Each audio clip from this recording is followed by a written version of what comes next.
the ways in which we move through the world is our reality, right? Well, then you take that and you add plurality on top of it. Depending on how complicated your system is, it might be the majority of your reality versus like just a portion of it. Like for us, we have a whole lot of invisible reality that we are dealing with constantly, that we just amalgamate it for the people around us the best we can to try and represent kind of what we're going through in the time, space, and energy that we have. Happy time zone, everybody! Welcome back to Plural Conversations at the Housemates for Life podcast. This is me, Matt, from the Voices of Just a Rather Very Insane System, aka Jarvis, and I'm here with... We're the Unfiltered Universe. Various fronters at any given moment. We're kind of a soup, a mess most of the time, but we still make it work. Awesome. So for today's episode, we picked the topic reality because we thought that's an important big topic when we're talking about plurality and the mind and consciousness and stuff. So yeah, we will first talk a little bit about some concepts around reality, how we can define or live in a shared reality all together as system members and systems and singular people as a whole, and other beings in this world. Then we discuss a few problems or issues or struggles that we personally have experienced as plurals when it comes to the difficult concepts around reality. And we will also share a bit what kind of ways we have found in the past or currently to deal with all of this and to understand our reality and navigate it. Thank you all for tuning in and listening to our podcast. If you enjoyed this so far, please help us, support us, leave a like, share it, subscribe. We love comments. Yes, we love comments. Yeah, this will all help us to spread the word about plurality and everything that connects to it. Thank you so much, and yeah, I would say we just go on from here. So yeah, let's start with the first question. What is actually reality? And maybe you guys want to start, like, how do you understand the term, or what does that term actually mean to you guys? If you can even answer this in this just brief moment of a podcast episode. No, I mean, well, one, we'll make an attempt, but it's going to be, gosh,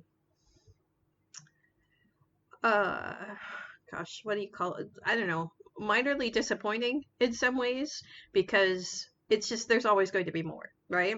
But before we start with that, I really want to make sure that we get our content warning out. Oh yeah, I forgot about that. Thank you. You're welcome. It's just, when you're talking about really deep topics, like what is reality, if you haven't asked yourselves that question before, you may discover that you have vulnerabilities in there. You may have been aware of them, you may not. So we want to warn you that as we talk about these deep topics, you may experience derealisation, unreality. What else did we think of that might happen? We only noted these two down, but I guess there's a whole lot more to it. Yeah, it's just, it can bring up some triggering stuff as we talk about reality as part of the plural experience. So just again, as usual, try and be hyper aware of your self state and how yourselves are doing, and take care of yourself. You, the listener, are more important than any message we're trying to give you. So if you need to pause, step away, do what you need to. Self-care is so important. Please take care of yourselves. We want you to be able to come back and hang out with us again later. So just you do what you need to do. Yeah, I would love to be able to put timestamps, but I guess the whole episode will be a bit kind of a content warning. So, Mm-hmm. So yeah, and when you're talking about reality, the conversation's bound to go everywhere because reality encompasses everything. So, um, yeah, timestamps I don't know that will be necessarily possible for this particular episode. that being said, there will be more more lighthearted episodes soon in the future. So it won't always be these deep topics. Absolutely. And we're looking forward to it too. It's just setting the baseline of like, oh, well, this is the deep background in which we hold our plural experiences in. So we better talk about those first. So, Yes. and then we get to reality. What is it? Yeah, what is reality? um, so we wrote down that reality is the big ball of existence. Is everything we know, everything we can know, and more. So like everything that we experience, everything we think, um, everything we ever feel, all that is possible to feel, and then things way beyond our ability to experience all exist in reality, right? It's this whole um sorry, we're trying to think about it. We're losing ourselves. You know, it's like we lose contact somewhat with the physical when we try and entertain all the whole of what reality can be. Mm-hmm. It gets lost and um, folds in on itself really quickly for us. Like it loses capacity for human language at some point too. So it's really hard to talk about. But we like to remember that for ourselves, that reality encompasses thought, culture, concept, unusual perception. So it's like the things that we can know just systemically within our own self and within our own self space. There's things we can know that kind of defy expression in the physical. Um, with the surface of that being passive influence, you know, the way that we share thoughts and feelings with other headmates within our system. Um, I don't know. What do you guys have to add to that? To that just that reality encompasses all of that stuff. Actually, we basically wrote down exactly the same thing. We wrote down reality is not limited to the physical reality and everything we perceive, so also including emotions and stuff, and everything that may exist and we don't perceive. So anything beyond our perception and also maybe even beyond our potential perception, like beyond the universe. We don't know if we ever will be able to measure what's behind the curtain, you know. Right. Or behind the curtain after the curtain after the curtain. Right. Going bigger and smaller and through each other and through ourselves and yeah. Yeah, once Yeah, or yeah, go on. Oh, we were going to say once you remove physicality as the necessity, there are layers beyond imagining. And you know, and that exists, so it's part of reality, but making sense of it is a completely different question. Yeah. So our personal journey with the term reality started like when we were like teenagers, around about, I don't know, 13 maybe. I don't remember the exact age, but we came across the concept of lucid dreaming, which is basically the ability to be aware while you're dreaming, being aware that you are currently in a dream and maybe potentially influencing the dream, or at least perceiving the dream in more quote unquote real. Oh gosh, yeah. Yeah, and that just made us start thinking about, okay, if I can just lie in the bed, if the body can just lie in the bed, be like numb, like our muscles are paralyzed while we're sleeping, right? You have this sleep paralysis, but my mind is just wandering off and on these dream journeys, and I can perceive that almost, or sometimes even exactly as I experience the physical world. Then how do you differentiate between those two?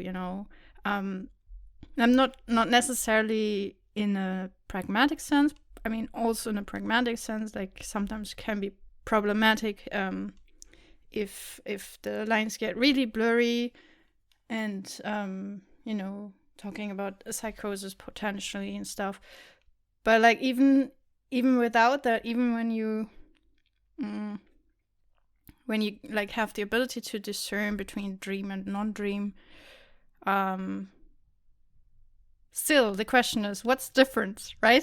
Like how do you put Right. how do you decide what is more real, if that's even possible? Right. Like these kind of questions like just started to tumble through our mind, and I think it was also like kind of the starting point for like exploring ourselves and understanding ourselves more, and plurality and stuff. And stuff, just the little things, right? Yeah. And that's a huge question and issue is um what does the how do you hold on to the concept of reality and the term real while also holding space for all of our experiences? It's like if we have headspace realities of headmates and all kinds of things that we don't hear about other people experiencing or that are discounted as imaginary or um, fiction or lots of terms that can feel really invalidating. Or metaphors. Yes, and metaphors, but if it exists for you and you can fit it into, if it's a thought, it's still real. That thought is real. If it's a dream or an imagining, it's still a real dream, a real imagining. um Mm-hmm. and that's where people trying to impose that kind of terminology or insistence of real um onto other people and other people's experience, that's where that invalidation hits hard for me and us, especially like in the past. If you ever try and talk about reality, we find that most people want to talk about reality in a much different way than that doesn't want to encompass all the possibilities of experience. And that's part of why it can be so hard, and it can lead to, like, we've had discussions with people where other people, not us so much, feel like they can personally be invalidated by someone else's reality not matching their own. And so it can be really tricky to navigate even trying to talk about these things because Oh yeah. yeah, we're just realizing that when we're talking about real and what does real mean and where do we draw that line, is for us, we don't draw that line so heavily and easily so much. I don't know, it's hard to describe. I think for us as plurals, maybe not all plurals, but at least I think knowing you guys and knowing our guys, Mm-hmm. um, I think for us it's not difficult to understand that reality is not limited to the physical. And I think the problem comes when that's not the natural basis for the other person we might interact with, right? And Mm-hmm. we will talk about that in a bit in this episode, but maybe let's first figure out some common ground that we can like start off from. Like, And this is again very tricky because it ties into the problem, like who decides what is real, right? Who defines reality? Right. But I think from a pragmatic point of view, we all kind of need some sort of shared reality, which intuitively would be what we call the physical reality, I guess. But even that is more nuanced than I think most people would think about. Agreed. So, I don't know, do you want to share your thoughts on shared reality, maybe? Sure.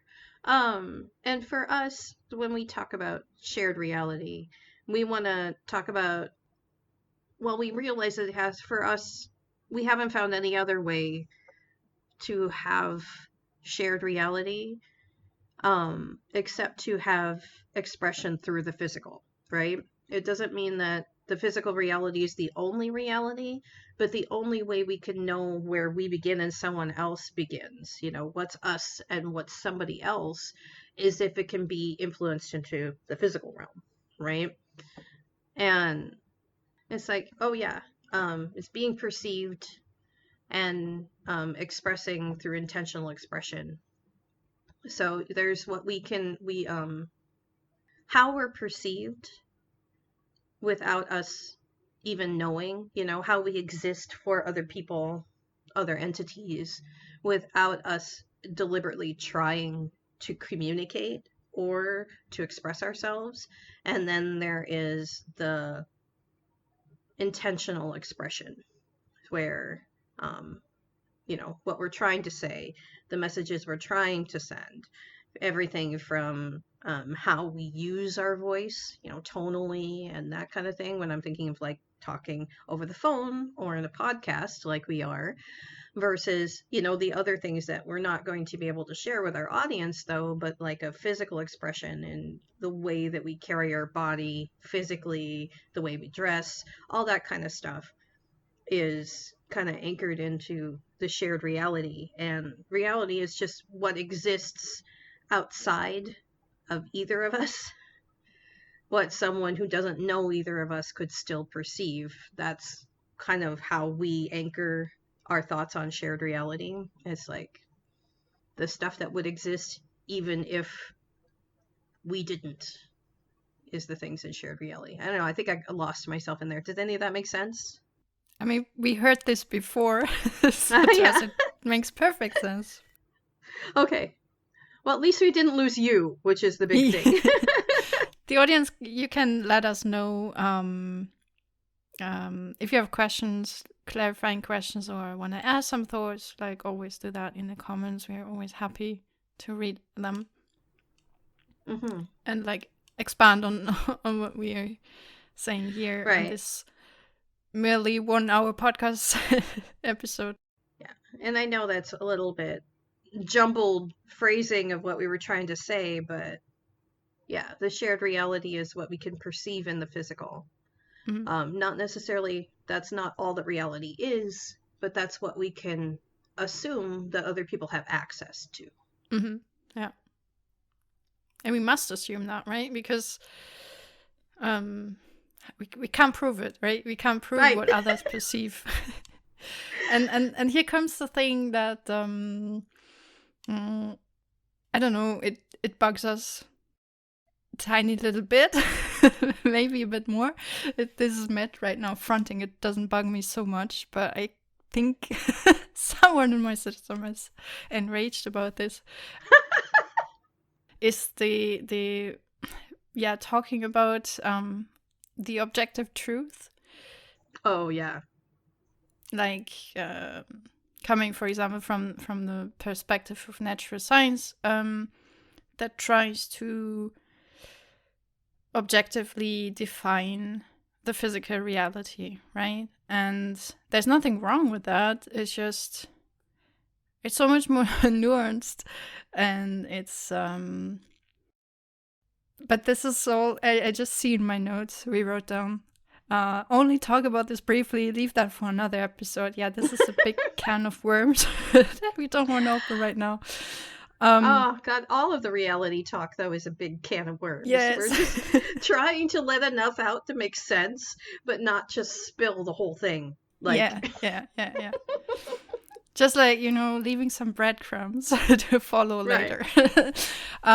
But the thing is, so what we often think about is like, okay, but who defines that the physical reality is the real reality, like, or a different term that we use is who says that the physical reality is the central reality or the center of reality or whatever, because we're just thinking about, like, we can go inside our mind, right? Like, we have inner worlds, some systems, and even things that have inner worlds, right? And some are so elaborate, so deep, so layered. Mm-hmm. For some people, I think it can be hard to like put value on, or put more value on one or the other. Like, who says that the physical world has more value than the inner world? Not saying that the physical world has no value at all. Like, that's not true, because you depend on your physical body and stuff. But just like from a conceptual point of view, like, who says it? Who has the who decides? There's nobody to decide. I mean, and then if you can go inside, if you have realities inside your mind, then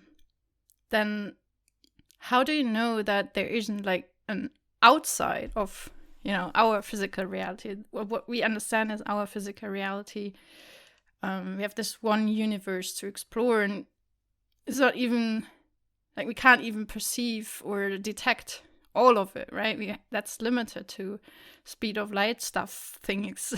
So how do we know what's beyond, and how do we know that it's only this universe, only this reality, and how do we know that this is the center of all realities, right? Oh, yeah. I mean, from a pragmatic point of view, I think it makes sense to say, okay, we're all these humans jumbling around in this rock called Earth, and it makes sense to make that the central point of our worldview, from a pragmatic cultural sense. But from an objective point of view, it's not.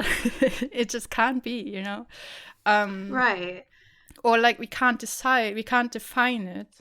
When you're talking big concepts like that, you can't define it, sure, as you can't have an all-encompassing definition. You can't have a definition that means all possibilities in a way that you can still talk about. You have to limit it to a practical. But if we can acknowledge that we are talking about the shared reality and the possibilities of realities as both coexisting things. Let's see, where was that thought going? As both coexisting things, there'd be the conceptual level that could be so much bigger and broader than the practical level. And the practical might have to be layered into, you talk about it this way sometimes, you talk about it a different way some other times, and they may seem paradoxical if you look at each of those as an objective truth rather than just like a filter on a perception of reality, right? It's like we have to talk about certain cultural aspects in these ways, and you got to talk about certain other things in other ways, and they may seem completely contradictory in the ways that we have to talk about them because we are limited in our language and perception as everything having to be conduited through a physical body that exists in a physical space on a planet. It's like we're experiencing consciousness in a living vessel. There are limitations to that. Yeah. And this is like where we see one big problem is that, like, when we talk to you guys, you understand that. You understand what we're saying.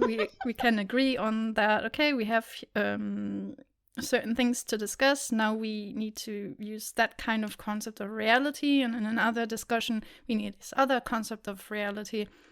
But the problem that we see is that many people don't have that open-mindedness, let's say, to have that kind of conversation. That's where it's problematic. And we're not talking about just talking about reality. No, it has real impact on ourselves, on our culture, on our society. And that's where the problem is. And why we want to talk about this right here, right now, because it's, in certain ways, it's fear-inducing. Maybe let me start from the beginning. So, what we hear very often, and what we are also very guilty of perpetuating in the past, is saying things like, feelings are just electrochemical reactions in the brain. In one reality, that is true. But in another reality, it's just not pragmatic to think that way, you know? Like, if you dismiss all your feelings as some physical reactions, then what's the point? Like, what do you do with that, you know? Well, and that negates all of the actual impact that has that reflects back in the physical again. Exactly. And the problem is just that it's so widely accepted to think that way, to like have that viewpoint, to dismiss feelings in that way, that it's just sad. I don't know how to put it. It's like agreed. To act like just because you can't represent necessarily your feelings and your thoughts and all those other kinds of non-physical things in practical physical ways in real time doesn't mean they're not real. It just And it's like, so long we don't really have any sort of physical methods to deal with those things, you know, like, I don't know, I'm just thinking away. Like, if you look at neurobiology and stuff, you know, if there was like, if the brain wasn't such a super hyper complex system as a physical system in itself, like, imagine it was like a calculator, okay? Like a calculator, you have certain circuits, electrical circuits, you can see them, you can understand them, they are very logical and stuff, you know, very, in a way, linear, and like, somebody can understand it and, you know, make some manipulations to it to change, to alter the effects, you know, then that's useful to think about it in a physical sense. But we can't do that with the brain. It's like, it's way too complex. Feelings and stuff are like these kind of emergent properties that we just don't really understand. We don't really understand yet the connection between all of this and the physical. So it doesn't really make sense, or it bears only very little value to us personally to think about feelings and thoughts from a physical standpoint, because, well, I have no physical solutions, you know, when I have certain feelings. I mean, I can't do any or little, I can do little in the physical world to alter my situations. Of course, you can work with your body, right? And you can do things in the physical that influence, again, your feelings and thoughts. But I guess you know my point, right? Like, thinking about feelings as electrochemical reactions isn't really helpful, so why bother? But at the same time, a lot of people put a lot of value and importance on that, and I don't understand.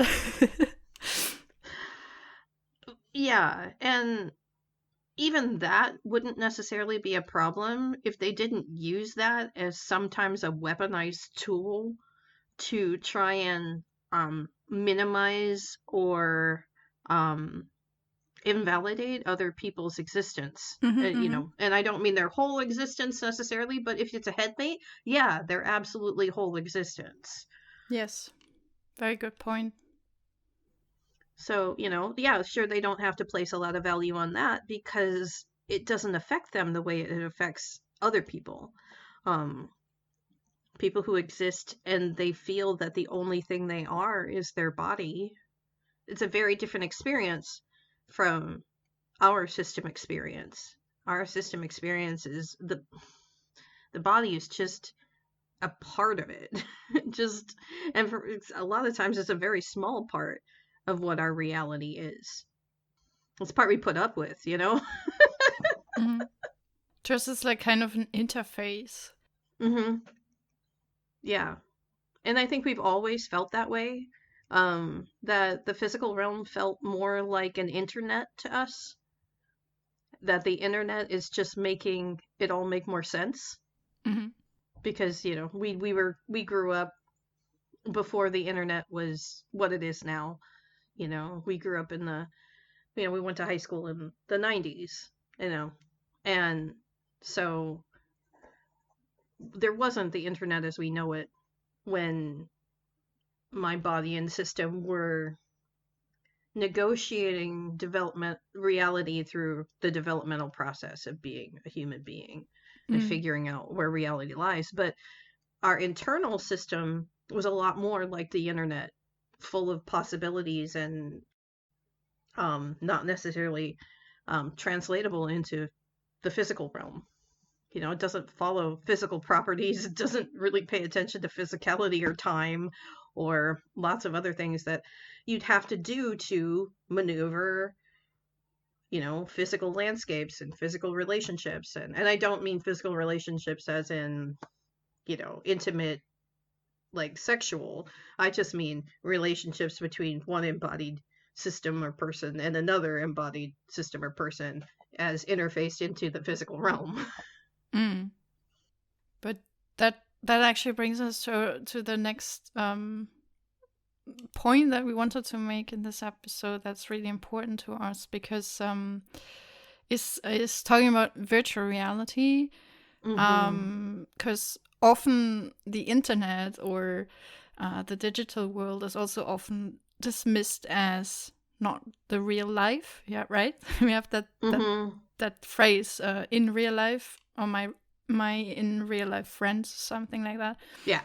But the internet is also real. Like the digital space is real, and it has real impact on people. Like we wouldn't talk all the time about digital well-being and mental health issues caused by interactions with virtual spaces if it didn't have a real real impact on you, if it wasn't so intertwined with our lives these days.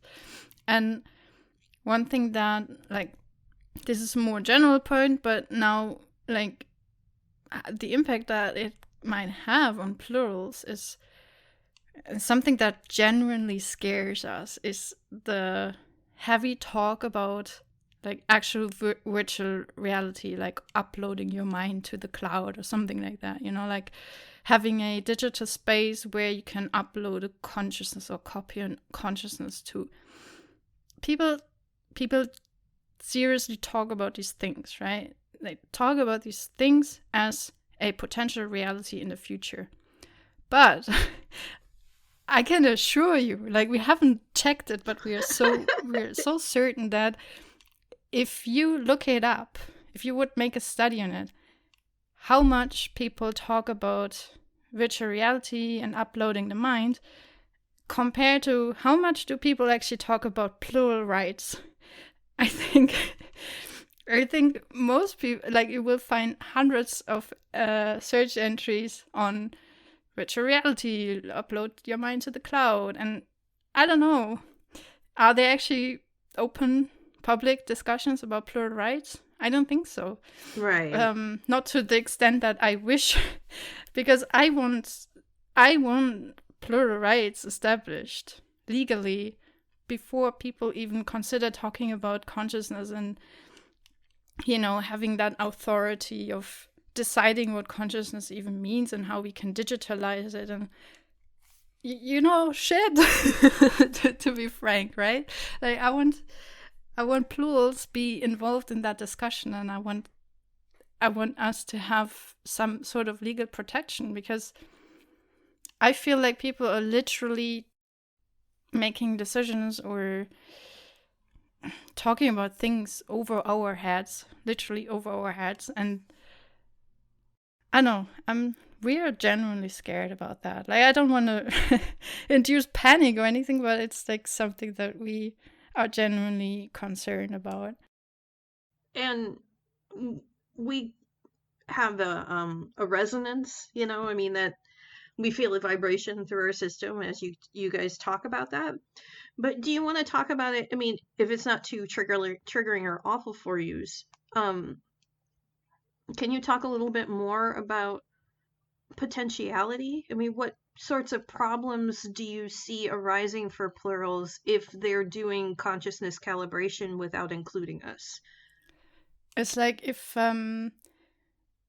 so the main concern we have is that people talk about consciousness from a singular centric point of view, right? Like,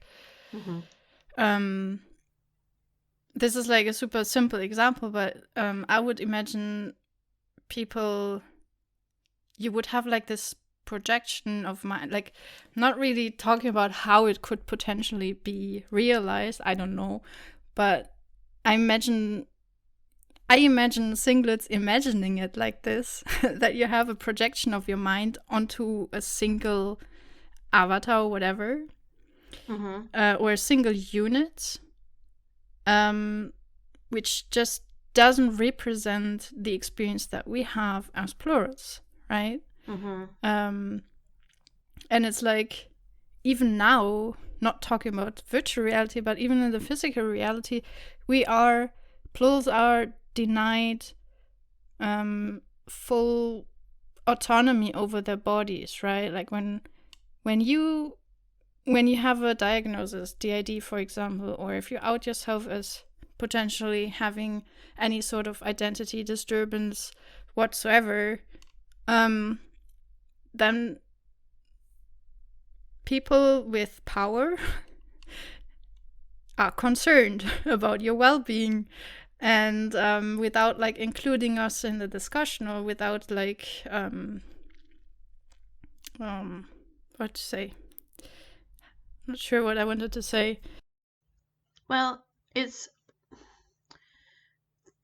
the things we're thinking about that as you say that is that we feel that so much of our experience is absolutely invisible. Yes. To people, to anyone. How on earth are you going to replicate the stuff that I can't even express? How are you going to assure me that you can record something that I can't even put into words for you? Yes. Yeah. It's like, I'm trying to remember. Oh yeah, it was, I know you probably have never seen it, but we only watched a couple episodes of it.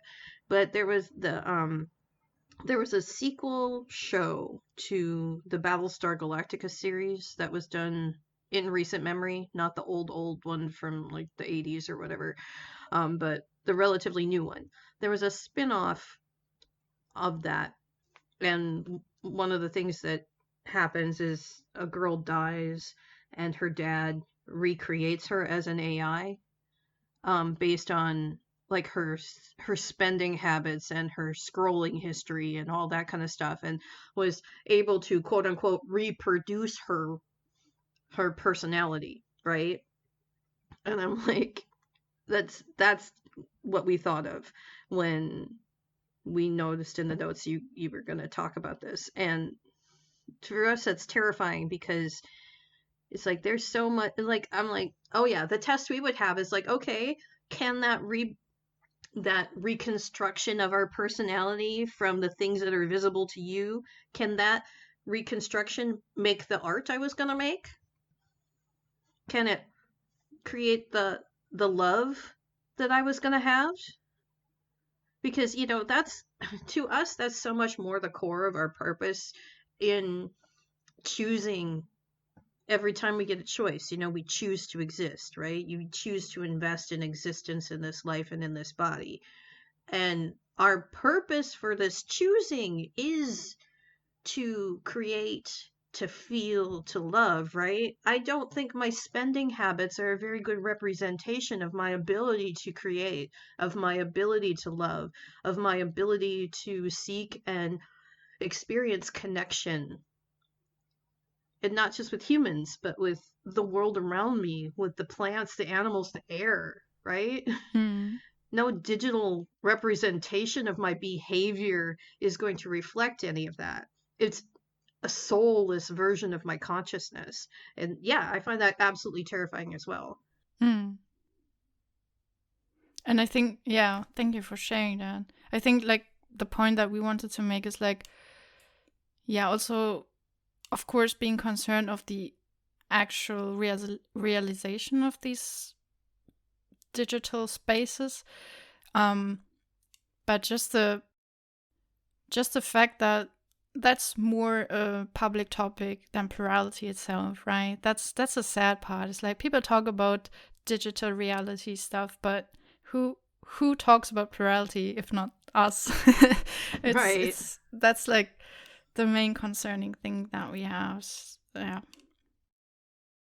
But um but I think we have so much more to say, like moving away from the digital realm, back to the plural realm.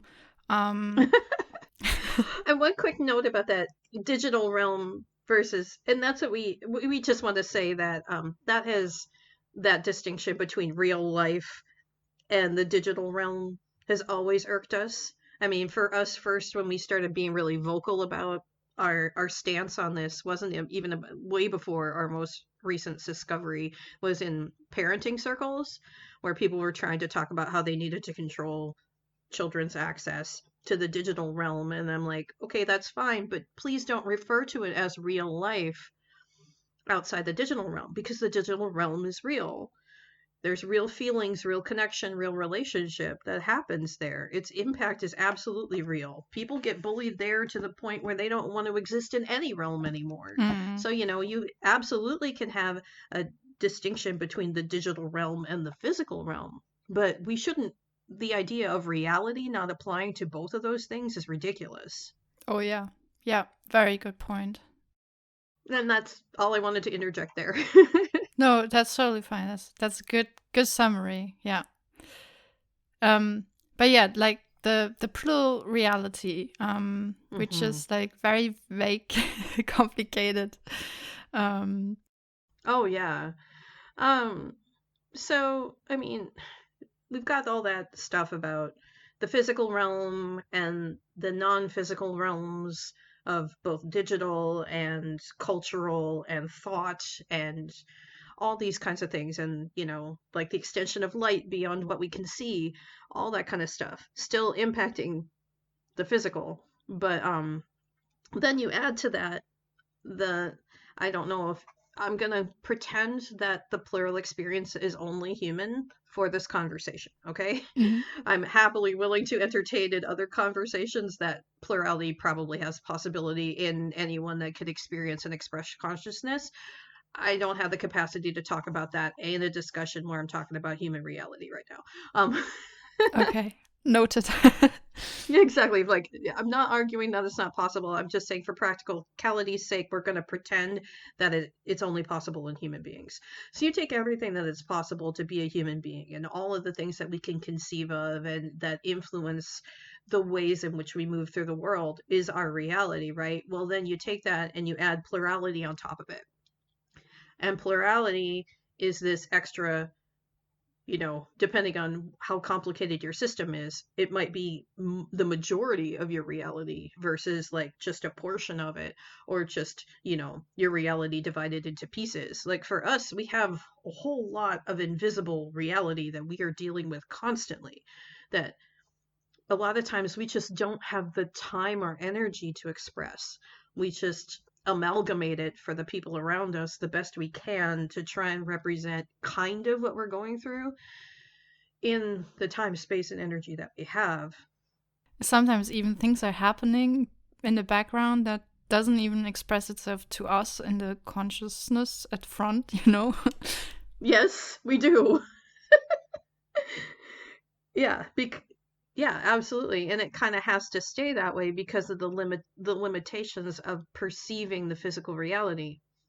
Um, if we're more than that, if we access to more than that, we might not be able to translate those things across that kind of existence barrier. Because I'll call that an existence barrier rather than a reality barrier, because they both exist either way. That's my reality. It's like, no, I have people that I don't even know that share this body's experience with me. And, I don't know if we're ever even going to meet, but that's part of my reality. Um, and so you add this whole invisible, like, kind of duplication of the human experience, but also it's exponential because there's not just the I have separate people in my headspace. It's that they have different relationships with one another. They are impacting and bouncing off one another too. It's their relationships, and the cultural things that they build for themselves and each other within that invisible landscape. There's just so much to it that it kind of defies description at some point. It doesn't translate back into the physical, single-bodied physical reality. It just it existence is there, but the expression of it just doesn't fit. Mm-hmm. I don't know. Like, I guess what we wrote on it though is like trying to talk about what reality, some of the limitations and the problems with this reality existing in a way that defies expression, especially across the plural singular barrier, right? It's like reality, waking up each day being plural. Plural in a world that actively fights our existence. Plural with all the misunderstandings, the inherent loneliness of being more than meets the eye. Reality is knowing that someone could talk to us every day for 100 years and still not know all that we are. And we could talk to ourselves for 100 years and still not know all that we are. That is just how it is. Reality isn't pleasant. It's varying degrees of tolerable, so much more of the time than we'd like. But by witnessing that for ourselves and owning that this is our reality, it lets us honor that. Lets us support ourselves where we really are, not where we want to be, not where we've been told we should be. Reality is better just because it's where we already exist. Beautiful. I just wanted to have some silence to honor what you just said. Yeah, and it's just that whole struggle to honor your own existence in the face of the fact that it's invisible to everyone else unless you can summon up the energy that might be in very short supply to express it to other people. mm, And and when that burden falls all on you and you remain invisible unless you can do that summoning and do that expression, it's sometimes it's just too much. And there's a sadness, especially for us. I can't speak for other people, but it's like we experience a whole lot of grief at knowing that we will never be known. mm. And the funny thing is, or it's not funny, but like, weird Hmm. funny or funny, you know what I mean. It's fine. We know what you mean. So the thing is that I think most people feel that way. I think even singlets sometimes have Hmm. that reality crashing down on them that I will never be fully seen. I will never fully be. My mental state will not never be fully expressed in the outer world. I think just that reality is pushed into our face every day as plurals, right? Like Hmm. it's not just something that you think about every once in a while in life crisis, but it's like something that is just our daily life. It's our daily reality. It's what we deal with on a daily basis, um, which makes it really hard to just do daily life stuff and value the daily life stuff in the physical realm when you are constantly bombarded with that fact or that other reality, that, yeah, you're invisible, you are, you live in a different world and you're interfacing through a body, right? Mm-hmm. And and we know that the systems on the outside, the medical, legal, academic, just for examples, right? Those systems have to have a core where each individual under the umbrella of these systems is represented as a life in a physical body, right? Mm. And it's like, how do we find practical definitions that are more inclusive and less invalidating, yet still practical for what they need to use them for? Mm-hmm. And I think that's where we end up in a lot of problems when we're talking about reality, especially since the people who are it have access to um, keeping and holding and safeguarding or gatekeeping these definitions also gatekeep power over what can happen to us in the physical realm if we deviate too far. They're the ones who decide where danger really is. It's like some people would like to think that deviation at all exists as a danger to others or ourselves, right? Mm. And it can be as something as much more normal as differing sexualities or relationship to gender or um, those kinds of things. But it also can get political into really believing that, all people are really worthy and not certain kinds of people are more worthy than other kinds of people of being able to define their own reality and have their culture be what their culture is first before we can decide whether or not there's an impact on other people. Um, it's like we get into some really interesting questions about morality and questions about how we all coexist and the pitfalls of one, personal biases and the limitations of only understanding what you've been exposed to. And even that, learning from exposure isn't the same thing as learning from experience. Mm. And we can only have so many experiences in our body. And many experiences are limiting to other kinds of experiences. You kind of have to make choices at some point. If you do this, then you can't do that. Sometimes the choices are just made for you, right? Sometimes you get some cards dealt, and that's Right. there's already the limiting factor, right? Sure. It's just like, there will be experiences that are ones that you can have without support Mm-hmm. based on your physical ability, right? It doesn't mean that your physical ability needs to be a completely limiting factor, but it does mean that your ability to do that by yourself might be, right? I don't want to be ableist about what anybody will be able to do. Like we were going to use an example of, maybe you'll never be able-bodied enough to climb a mountain, but that's not true. You might not be ever able-bodied enough to climb a mountain by yourself. Meanwhile, nobody climbs mountains all by themselves if they're smart anyway. So I'm not saying people don't, but people die that way too.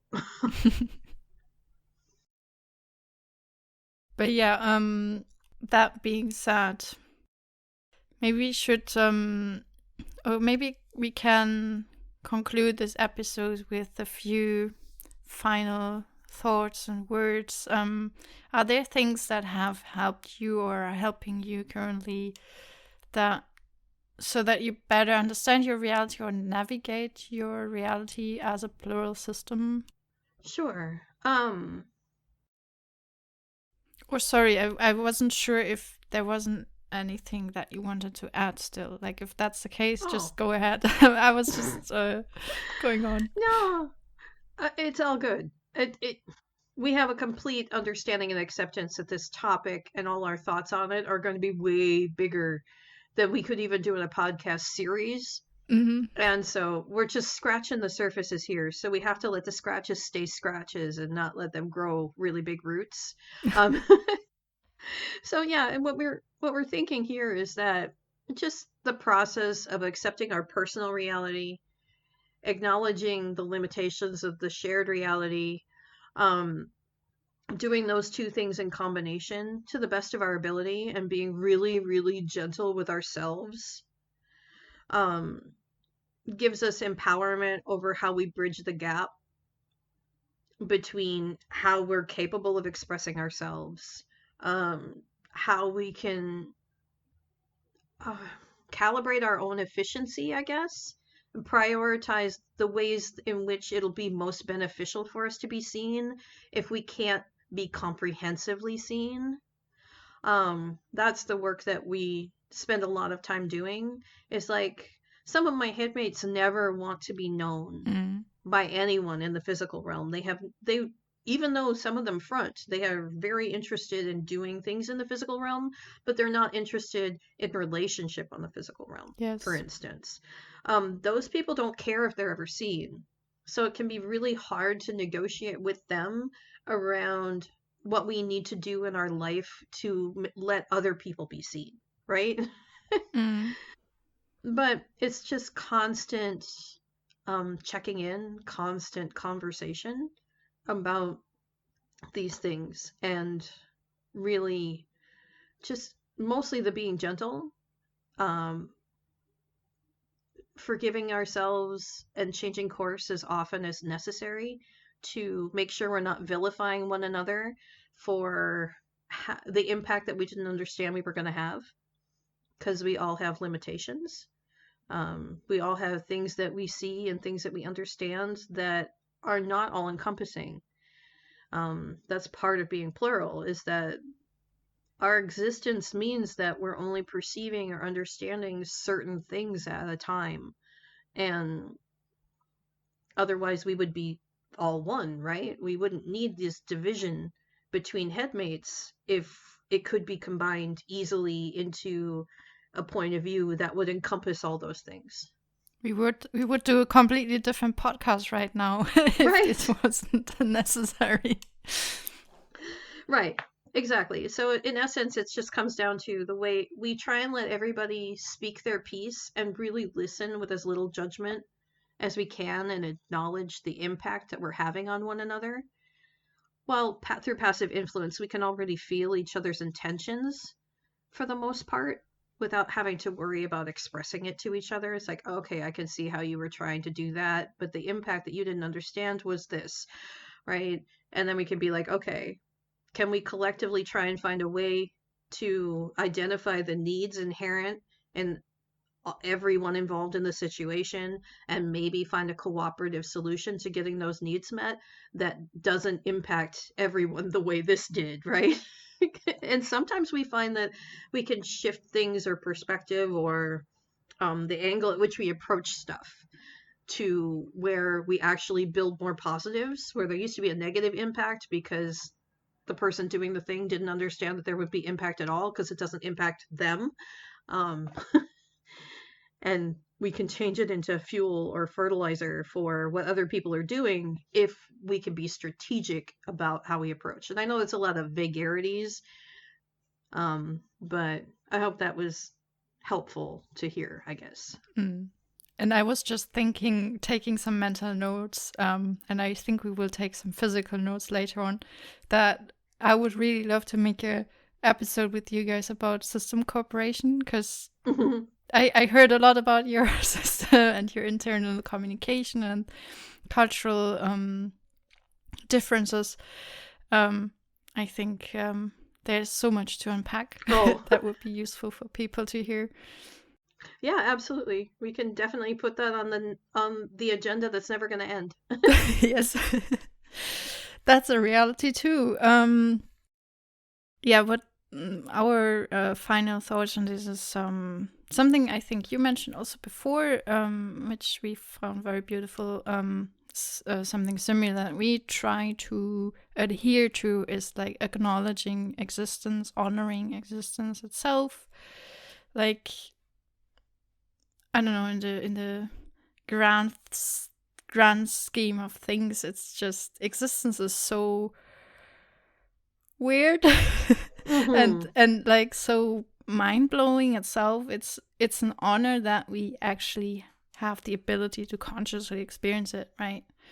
So we try to like always center ourselves around that kind of idea that existence is amazing. It's painful, but it's also amazing to just think about, and we want to honor that this has been given to us, and you know, make do our best to face that struggle, just to honor that we exist, and a bit more pragmatic. Especially this goes especially to plurals who maybe just discovered themselves, because Mm-hmm. I mean, if I think like 2 years back when we were still like uncovering our system and stuff, I mean, we're still uncovering, but you know, um, we had to deal a lot with doubts. Mm-hmm. We were partially afraid to accept our reality as a plural system, and in the end, it's like it's not so much about is it true or not. This goes a bit back to our discussion before, like who decides what's real and stuff. The question is not so much about is it true, but it's more about is it useful. And that kind of helped us to accept our plurality and be like, it's very useful to think about ourselves as a plural system. It has been helpful for the last couple of 2 years and even before that. um, so, yeah, if it's useful, if it's helpful, then why not? Why not believe in it, right? Why not accept it? Well, and for us, even beyond that, it's like, could you stop if you wanted to? Yes. Has been a question that we've asked too, and we've heard other plurals use that as kind of a baseline for it's like, are when you try to stop, does it stop? If the answer is no, then you're not doing it to yourself. You're not doing it on purpose. It is a thing you are experiencing with or without your own will. And, anybody who wants to argue with you about how you should do that once you discover that it's happening, probably isn't trying to partner with you for you. They are trying to control some sort of impact that is happening that is causing them distress, usually, right? And we can't change our internal reality for people who won't include yours. Right? Mm-hmm. Yeah. Oh yeah, that's also brought us to one final point is when we are around plurals, when we are engaging with the community and we feel like accepted and we feel like we have the freedom to express ourselves as plurals, even though we can't fully express ourselves, we can't fully show who we are and what our system is like and stuff, but still we feel so much more real when we do that. And Mm-hmm. instead of like constant masking and pretending to be singular and all the kind of blah, blah. Right. And just being so conscientious of other people's sensibilities. Mm. In plural spaces, you don't have to be. You have to be conscientious of rude behavior, but not consistent Mm, behavior, mm, mm. which is such a boon, right? Yeah. All right. Any last words, or should we wrap this up? Sure, yeah.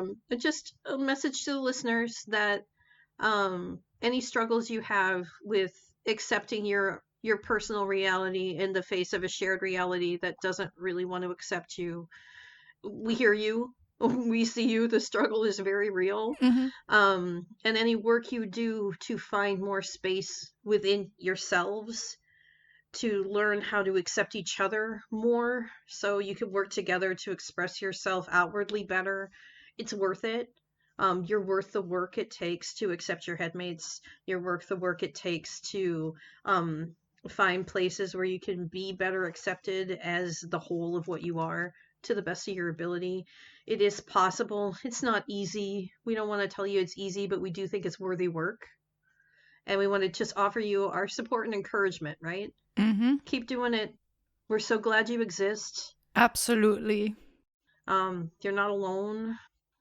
And thank you for listening, because we're really glad that we can talk to people, and we hope listening to us helps. Yes. Even just a little bit. Even just a tiny little bit.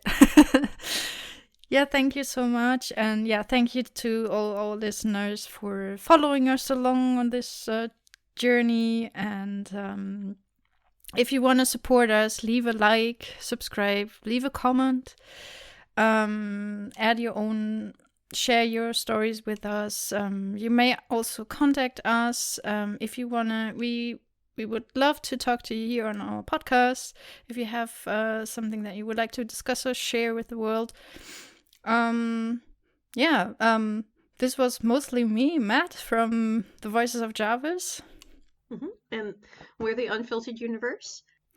And this was Plural Conversations on Reality at the Housemates for Life podcast. 1, 2, 3. Bye. Bye. Clap, clap, clap. Hang on just a second. I'm writing down my line so that way we're all on the same page. Clap, clap, clap. Welcome back to Housemates for Life. No, wait. Welcome back to... Okay, wait. This is the thing when I do intros. I want to do them good, and then I just mess up. That's okay. That's the neat thing about editing. Yeah. Clap, clap, clap. And this is like where we see one big problem. Excuse me. Clap, clap, clap. Okay, I want to say a few more words. Let me think. Okay. I have it in my notes, but it's like very rough. Let's see. Checking my notes here. Wait, I need to open the other notes. Let's see. I'm trying to get back to my note here about shared reality. I just see in my notes we wrote down. We noticed in the notes you were going to talk about this. Because I know you guys had some notes on that. Taking some mental notes, take some physical notes. I have another note here, but I don't know what I mean by that. So I would just, I'll just end it here. Okay. And if later we need to record a little supplemental, postscript, whatever, we could do that. Oh no. Hey, it's our show. We could do it however we want. We could do that, right? But I'm camp. This is how it came out of our mouth. This is real. Oh, absolutely. I'm open to all of it though. So